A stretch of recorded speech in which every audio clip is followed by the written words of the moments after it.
Now what are the components of balance of payment account. तो जब India अपना balance of payment account बनाएगा तो उस बैलेंस ऑफ पेमेंट अकाउंट को वो दो हिस्सों में डिवाइड कर देगा। It will be divided into two parts. One is current account balance of payment and the capital account balance of payment. तो जो बैलेंस ऑफ पेमेंट होता है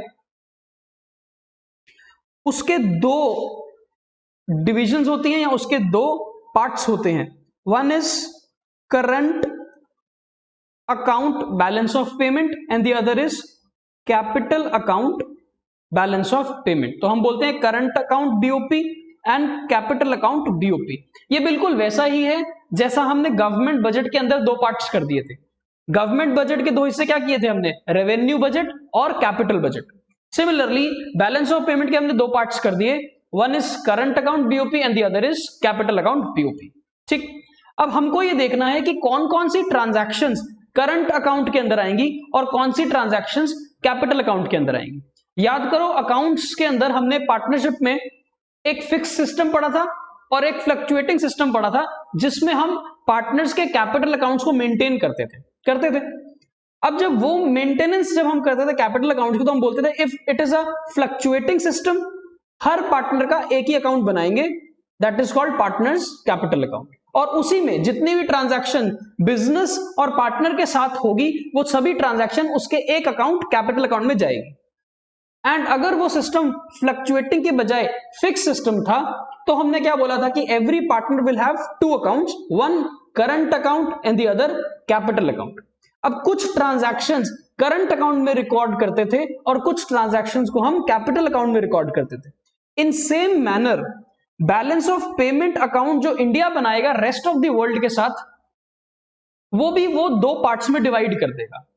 कुछ ट्रांजैक्शंस को करंट अकाउंट बीओपी में रिकॉर्ड किया जाएगा और कुछ ट्रांजैक्शंस को कैपिटल अकाउंट बीओपी में रिकॉर्ड किया जाएगा। ठीक, अब कौन कौन सी ट्रांजैक्शंस करंट अकाउंट का पार्ट है और कौन सी ट्रांजैक्शन कैपिटल अकाउंट का पार्ट है, इस पर हम चलते हैं। Current account BOP will record export import of goods and services. So current account के अंदर हम क्या करेंगे, जितना भी सामान इंडिया के लोग बाहर के किसी भी देश में एक्सपोर्ट करेंगे, बाहर से कोई भी सामान इंडिया में इंपोर्ट होगा, यहां से कोई सर्विस बाहर के किसी भी देश को एक्सपोर्ट की जाएगी, बाहर से कोई भी सर्विस इंडिया के लोग इंपोर्ट करेंगे, तो ये गुड्स और सर्विसेज का एक्सपोर्ट हो चाहे इंपोर्ट हो, इनको रिकॉर्ड करेंगे करंट अकाउंट में along with करंट ट्रांसफर्स। अब इसको ध्यान से समझते हैं। Export and import of goods is called visible trade. Export and import of goods is called visible trade. Visible trade क्यों बोलते हैं, बिकॉज आपको गुड्स नजर आते हैं एक्सपोर्ट होते समय और इंपोर्ट होते समय, बिकॉज दे आर टेंजिबल। तो कोई भी टेंजिबल चीज आपको नजर आती है, आप छू सकते हो, इसीलिए गुड्स की एक्सपोर्ट और इंपोर्ट को हम विजिबल ट्रेड बोलते हैं। Whereas export and import of services is called invisible trade, because जब आप किसी को सर्विस प्रोवाइड करते हो या किसी से कोई सर्विस लेते हो, वो सर्विस आपको नजर नहीं आती है, that is why it is called invisible trade. So हमें बात समझ आ गई, गुड्स का इंपोर्ट या एक्सपोर्ट विजिबल ट्रेड होता है और सर्विसेज का एक्सपोर्ट या इंपोर्ट इनविजिबल ट्रेड होता है। Then services are further split into factor services and non factor services. हमने विजिबल ट्रेड और इनविजिबल ट्रेड के बारे में समझ लिया। अब हम समझ रहे हैं कि जो सर्विस होती है यानी कि जो इनविजिबल आइटम्स होती हैं, उसमें सर्विस को हम दो हिस्सों में डिवाइड कर देंगे। One is factor service and the other is non factor service. Factor service का मतलब क्या है, जहां पर फैक्टर्स ऑफ प्रोडक्शन यूज होते हैं, land labour capital entrepreneurship, factors of production. तो उनके बदले जब आपको कोई भी पैसा रिसीव होगा या आप पैसा पे करोगे तो उसको हम फैक्टर सर्विस बोलेंगे या फैक्टर पेमेंट बोलेंगे। तो factor service involves payment in terms of interest, dividend, profit या वेजेस। तो रेंट, इंटरेस्ट, वेजेस, प्रॉफिट हमने पढ़ा था। तो जब भी कोई फैक्टर सर्विस एक्सपोर्ट या इंपोर्ट की जाएगी, उसकी सेटलमेंट, उसकी payment rent, interest, wages, profit या इनके बेस पे, फैक्टर्स ऑफ पेमेंट के बेस पे की जाएगी। नॉन फैक्टर सर्विसेज क्या होती हैं? फैक्टर सर्विसेज के अलावा जो कुछ भी है वो non factor services. For example any service related to shipping insurance, banking, tourism, software etcetera, जब आप इसकी पेमेंट करोगे या इसका पैसा आपको रिसीव होगा तो ये नॉन फैक्टर सर्विसेज मानी जाएंगी। तो हमारे को करंट अकाउंट बीओपी का स्ट्रक्चर समझना है। अब करंट अकाउंट बीओपी का जो स्ट्रक्चर है वो बड़ा सिंपल सा है, विजिबल ट्रेड एंड इनविजिबल्स। तो विजिबल ट्रेड एक तरफ और इनविजिबल आइटम्स एक तरफ। विजिबल ट्रेड में दो ही काम हो सकते हैं, या तो आप एक्सपोर्ट करोगे सामान को इंडिया से या इंडिया में इंपोर्ट करोगे सामान को। सो visible trade comprises of goods only, export and import, खत्म। इनविजिबल के अंदर हम बोलते हैं services and current transverse. Invisible के अंदर दो पार्ट हैं, services and current transverse. Services को हमने दो हिस्सों में डिवाइड कर दिया, factor services and non factor services. Factor services वो जहां पर आपको जो पेमेंट करनी है या पेमेंट मिलेगी वो रेंट, इंटरेस्ट, वेजेस, प्रॉफिट के हिसाब से मिलेगी।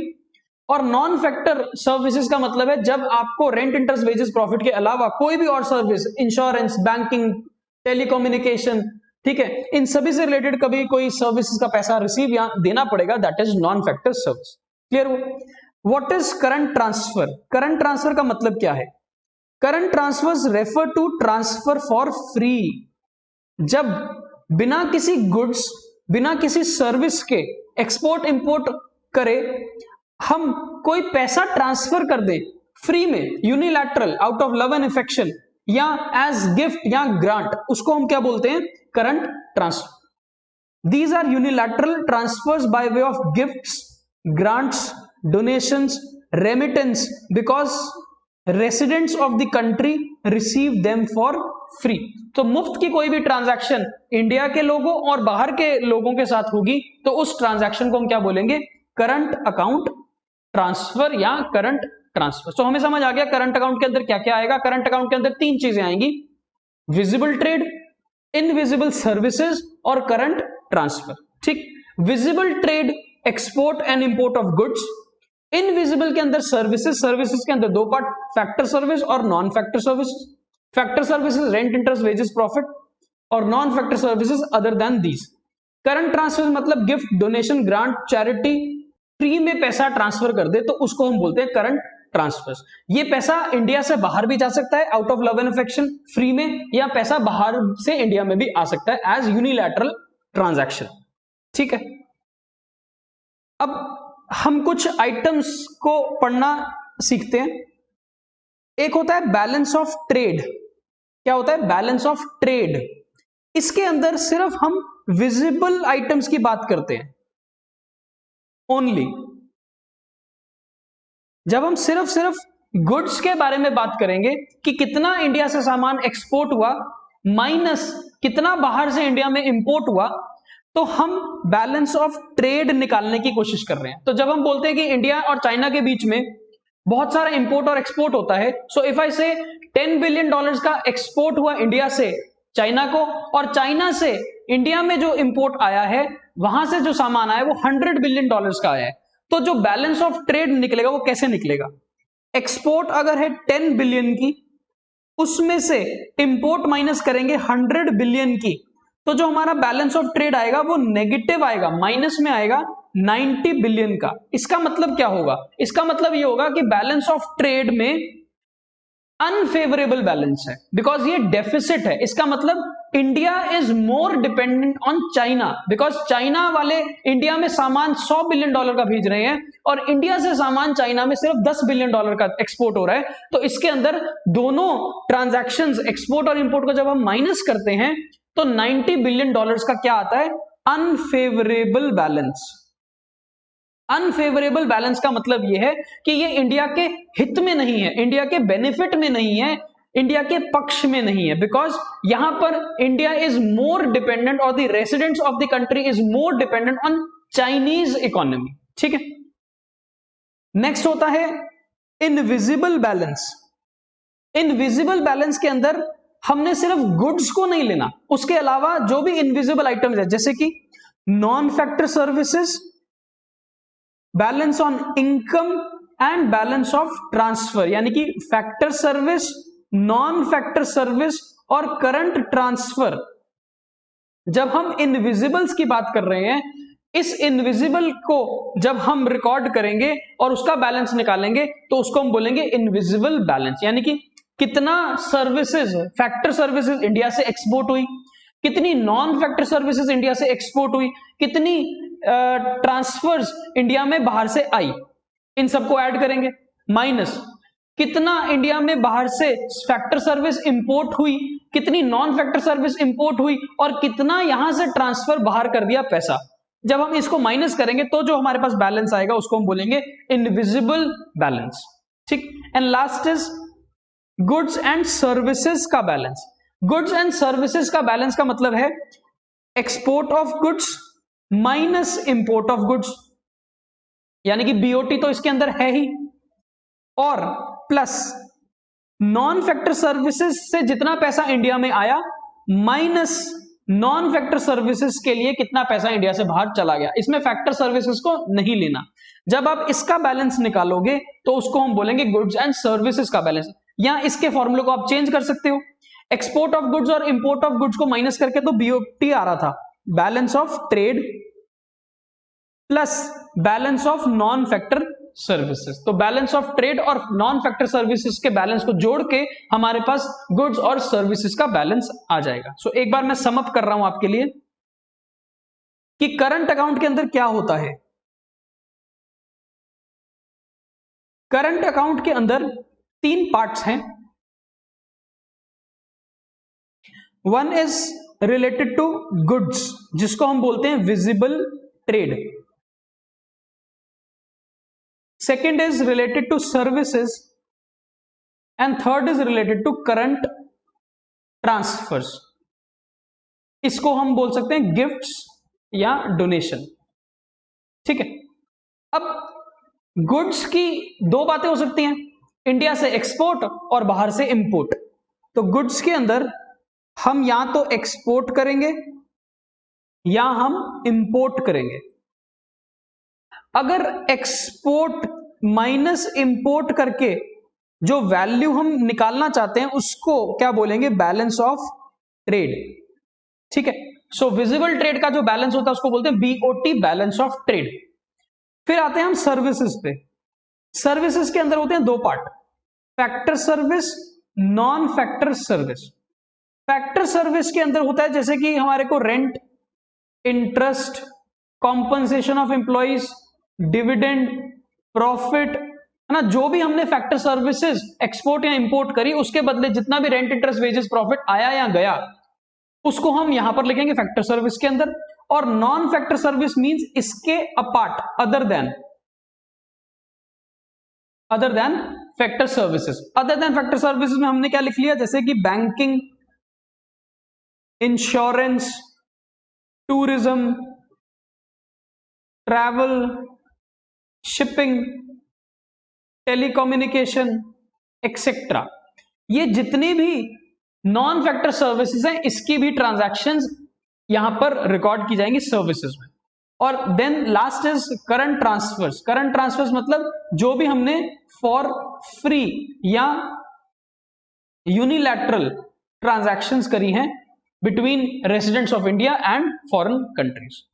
अब सबसे पहली चीज हमने क्या पढ़ी, बैलेंस ऑफ ट्रेड, जो हमने समझ लिया export of goods minus import of goods only. Then second हम पढ़ रहे हैं इनविजिबल्स का बैलेंस, इनविजिबल आइटम्स का बैलेंस। इनविजिबल आइटम्स मतलब factor services plus non factor services plus current transfers, इन सब का नेट बैलेंस। जब मैं नेट बैलेंस बोलता हूं इसका मतलब कितना करंट ट्रांसफर्स बाहर गया, कितना ट्रांसफर्स वहां से आया, कितनी सर्विसेज बाहर एक्सपोर्ट हुई, कितनी सर्विसेज इंडिया में इंपोर्ट हुई। क्लियर है? तो उसका balance is called invisible balance. And last is goods and services का बैलेंस। गुड्स एंड सर्विसेज का बैलेंस कैसे निकलेगा? गुड्स मतलब बीओटी बैलेंस तो इसके अंदर है ही, बीओटी बैलेंस तो इसके अंदर है ही, प्लस सर्विसेज का बैलेंस। सर्विसेज कौन सी? नॉन फैक्टर सर्विसेज का बैलेंस। अगर आप इसमें ऐड कर दो बीओटी के बैलेंस के अंदर तो हम उसको क्या बोलेंगे, गुड्स और सर्विसेज का बैलेंस। ठीक है, then last is current account balance. अब करंट अकाउंट बैलेंस कैसे आएगा? करंट अकाउंट बैलेंस तो ओवरऑल करंट अकाउंट का बैलेंस है। इसका मतलब करंट अकाउंट बैलेंस मींस इन सभी का net balance is called current account balance. ठीक है ना? सो करंट अकाउंट बैलेंस क्या है? Net balance of BOT, services and current transfers, या फिर बीओटी प्लस इनविजिबल बैलेंस। ठीक है ना? बीओटी क्या हुआ? ये, और इनविजिबल बैलेंस ये, बैलेंस ऑफ इनविजिबल आइटम्स। तो जब आप इन दोनों बैलेंसेस को ऐड कर दोगे तो आपके पास क्या आ जाएगा? करंट अकाउंट का बीओपी। ठीक है, लास्ट चीज पढ़ रहे हैं, deficit in current account of BOP. तो deficit in current account of BOP का मतलब क्या है कि जब हमने करंट अकाउंट का ओवरऑल बैलेंस निकाला और उस बैलेंस में नेगेटिव बैलेंस आया, इसका मतलब अनफेवरेबल बैलेंस आया, तो इस अनफेवरेबल बैलेंस का मतलब क्या है? It indicates that spending abroad, spending means outflow of foreign exchange, is more than receipt from sale to rest of the world. Receipt from sale मतलब इनफ्लो ऑफ फॉरेन एक्सचेंज। इसका मतलब बाहर से पैसा इंडिया में आया कम और इंडिया से बाहर पैसा चला गया फॉरेन एक्सचेंज का ज्यादा, इससे करंट अकाउंट में डेफिसिट क्रिएट हो जाता है। It shows that the payments are more than the receipts, reflecting unfavourable balance of payment in a year. The country having deficit in the current account must finance it by selling the assets or borrowing abroad. Therefore, a current account deficit is financed by a capital account surplus. ये चीज हमने एक और जगह पढ़ी थी। कहां पर? बजट के अंदर। हमने जब गवर्नमेंट बजट पढ़ा था तो हमने बोला था कि अगर रेवेन्यू डेफिसिट आ जाए रेवेन्यू बजट के अंदर तो उस डेफिसिट को पूरा कहां से करना पड़ेगा? कैपिटल बजट के सरप्लस से। इसका मतलब रेवेन्यू डेफिसिट रेवेन्यू अकाउंट में आता है और उसको पूरा कहां से करना पड़ता है? कैपिटल अकाउंट के सरप्लस से। सिमिलरली अगर करंट अकाउंट के अंदर जो बैलेंस आ रहा है वो अनफेवरेबल है, डेफिसिट है, तो वो डेफिसिट पूरा कहां से करना पड़ेगा देश को? कैपिटल अकाउंट बीओपी से। ठीक है, यहां तक हमें क्लियर हो गया। अब एक छोटा सा डिस्टिंक्शन है या डिफरेंस है between BOT balance of trade and balance of current account. Balance of trade और बैलेंस ऑफ करंट अकाउंट में एक फर्क है जो आप समझ चुके हो। बैलेंस ऑफ ट्रेड तो सिर्फ गुड्स की एक्सपोर्ट और गुड्स की इंपोर्ट का डिफरेंस है ना? Balance of trade records the difference between the export and import of goods, that is visible item, whereas balance of current account तो पूरा बैलेंस है। balance of current account records the difference between receipt and payment of foreign exchange on export and import of चाहे goods हो, चाहे services हो, चाहे unilateral current transfers हो। तो current account का जो बैलेंस है वो तो ओवरऑल बैलेंस है, चाहे गुड्स का, चाहे सर्विसेज का, चाहे ट्रांसफर्स का, यानी कि इनविजिबल ट्रेड और विजिबल आइटम्स। और balance of trade is a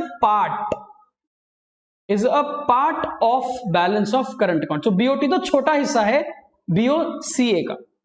clearly BOT is a part of BOCA, therefore BOT is a narrow concept, छोटा कॉन्सेप्ट है, और बैलेंस ऑफ करंट अकाउंट एक वाइडर कॉन्सेप्ट है।